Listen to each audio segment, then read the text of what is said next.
Pengakuan Indonesia sebagai anggota penuh BRICS pada tahun 2025 mencerminkan pentingnya negara kita dalam lanskap global.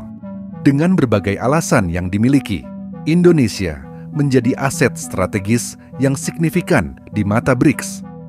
Masuknya Indonesia memperkuat posisi BRICS sebagai entitas ekonomi dan geopolitik yang dominan, sekaligus memperluas pengaruhnya di tatanan global. Hal ini menunjukkan langkah terencana BRICS untuk membangun aliansi yang lebih kuat, juga mempertimbangkan faktor ekonomi, geopolitik, dan strategis pada calon anggotanya. Artinya, tidak serta-merta sebuah negara bisa gabung begitu saja. Nah, untuk memperjelas mengapa Indonesia menjadi prioritas BRICS awal tahun 2025 ini, kita bisa mendengar pengakuan secara langsung dari seorang diplomat senior dari Malaysia, yaitu Dr. Ilango Karupanan. Sebagai informasi, Dr. Ilango Karupanan telah memegang posisi penting di berbagai penugasan luar negeri selama lebih dari 33 tahun, termasuk sebagai Komisaris Tinggi Malaysia untuk Singapura dan penugasan duta besar di Lebanon dan Siprus. Dia juga seorang pengamat tentang hubungan internasional, ASEAN, BRICS, Timur Tengah, dan isu-isu global lainnya. Jadi jelas, narasumbernya benar-benar orang yang kompeten nih. At the Kazan BRICS Summit last year, 13 countries were admitted as partner countries. But in January, only Indonesia has been admitted as a full member. So why is Indonesia a priority? The first reason is economics. Indonesia is the largest economy in Southeast Asia. Its economy is about $1.4 trillion as of 2023. So for BRICS, it is vital to have Indonesia as a member, an important member at that. Now, I mentioned to you that the global GDP of BRICS is roughly about 31%, but with the inclusion of Indonesia, it is going to jump over 41% of the global GDP, and therefore now, with Indonesia's inclusion, BRICS becomes an entity that just cannot be ignored. It is too big to be ignored. Number two, Indonesia is a supplier of critical minerals and materials. In my videos on BRICS, I have explained that one of the fundamental strategy employed by BRICS in search of its membership is that the members must be suppliers of critical materials and minerals. The admission of South Africa, for example, was intended specifically for that because it is producer of huge amounts of components which are required for the economy of the future, various sensitive economic manufacturing items today. And the other important mineral component which is being produced by the members of BRICS is of course oil, and that's the reason why countries like the several members in the Middle East, including Iran, have been admitted. So Indonesia is on its own, by its own right, a producer of such kind of minerals. So this plays right into the BRICS strategic calculation. Number three, it is strategic location. And again, in a previous video, I have explained that the second important strategic calculation that BRICS takes into account is the location of its members. It is important for BRICS to be in control of the major trade routes. So if you were to look at the map, for example, you'll find that the Suez Canal area, which includes countries like Egypt, UAE, and in the Horn of Africa, Ethiopia, Cape of Good Hope, South Africa. These are all important waterways of the world, and this is where the members of BRICS are. So it is no coincidence that Indonesia should be chosen as a member because it sits astride the Straits of Malacca. For this reason too, I think that Malaysia and Thailand would also feature as potential members because of the location.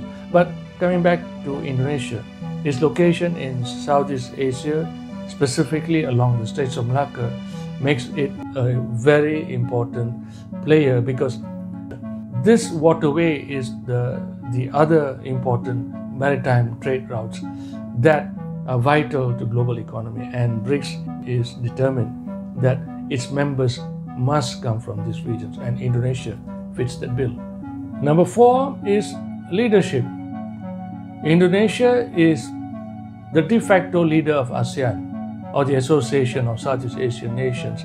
It simply is because Indonesia is the biggest power in the region, and it is also a thought leader and a pathfinder for the countries in this part of the world. And therefore, Indonesia's voice, as globally speaking, is very important. And that is, I think, one of the most valuable assets, intangible assets that Indonesia brings to BRICS. For that reason, Indonesia is indispensable, if you ask me, for BRICS. And number 5, linked somewhat to its global leadership, is Indonesia's position on non-alignment. Now, Indonesia, as you know, is one of the founding fathers, or in fact parents, of the non-aligned movement with its Bandung conference in the 1950s.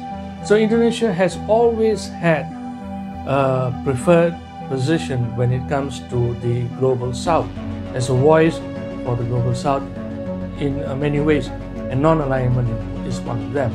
And this is again a very important strategic asset for BRICS, because Indonesia's voice is a voice of reason when it speaks out there on international issues. So I think this is also an important calculation that has gone into the minds of the BRICS members when they decided to admit Indonesia very early on, as in 2025. And number 6 is its population. Indonesia has 280 million people living in it. Its sheer size makes it impossible to be ignored. And imagine having a member like Indonesia in BRICS. It simply elevates BRICS to another level of importance as in terms of organizations in the world. With the admission of BRICS, now the population of BRICS would be well over half of the world's population. So again, as I said, from the economic standpoint, BRICS just simply cannot be ignored. But when you throw in the component of population, its strategic location, and its voice, politically speaking, BRICS is simply no pushover. Now it is actually a force to be contended with. So Indonesia's admission has basically now positioned BRICS in a different league altogether, if you were to ask me. An important league as an important player. That is why Indonesia has to be brought in early. So Indonesia was admitted very early in 2025. It simply means that all the existing members of BRICS have agreed on consensus to admit Indonesia. And this must have been the calculation that has gone into their minds in making this decision. Now, I have mentioned to you that BRICS is positioning itself by putting in the strategic building blocks, starting with the strategic materials, the supply routes, and then it goes on to the banking system, which is another area which I've spoken about in the previous videos. I mentioned to you a little bit just now about the new development bank and this payment system called nbridge, etc.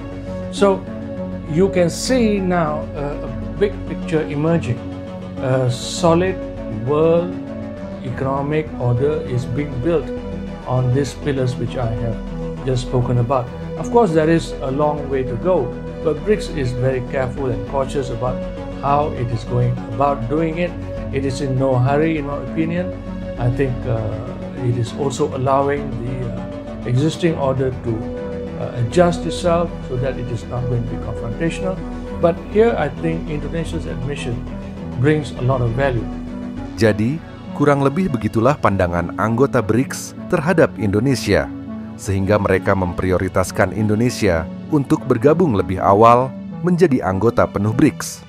Meskipun pada tahun 2024 kemarin, India mengatakan bahwa untuk 5 tahun ke depan, BRICS belum bisa menerima anggota baru karena ingin melakukan seleksi lebih ketat pada negara calon anggota BRICS.